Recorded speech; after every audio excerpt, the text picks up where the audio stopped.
வணக்கம்.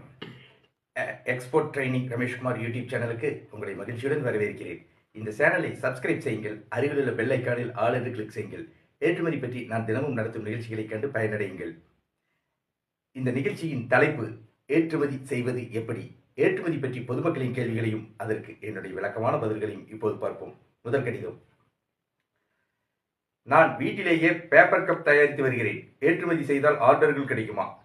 திருமதி கிருஷ்ணவேணி, குடும்பத் தலைவி, திண்டுக்கல் மாவட்டத்திலிருந்து கேட்டிருக்கிறார். இவருடைய கேள்விக்கு என்னுடைய பதில்.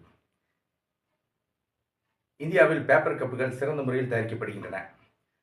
தமிழ்நாட்டில் பேப்பர் கப்புகள் சிறந்த முறையில் தயாரிக்கப்படுகின்றன. சுற்றுச்சூழலுக்கு ஏற்றதாக உள்ள பேப்பர் கப்புகள் ஏற்றுமதி செய்யப்படுகின்றன. வெளிநாடுகளில் உள்ள மக்கள் பேப்பர் கப்புகளை தேநீர் அருந்துவதற்கு தினமும் பயன்படுத்துகின்றனர். பேப்பர் கப்புகள் வெளிநாடுகளில் உள்ள மக்களுக்கு அன்றாட உபயோகப் பொருளாக உள்ளது.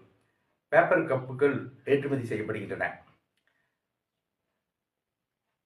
ஏற்றுமதி செய்யப்பட்டுள்ள நாடுகள் இந்தியாவிலிருந்து 2022-23 ஆண்டில் பேப்பர் கப்புகள் America, Australia, German, France, Switzerland, Malaysia, Singapore ஆகிய நாடுகளுக்கு ஏற்றுமதி செய்யப்பட்டுள்ளது. நீங்கள் பேப்பர் கப்புகள் தரமாக தயாரித்து ஏற்றுமதி செய்யுங்கள். ஆர்டர்கள் தொடர்ந்து கிடைக்கும்.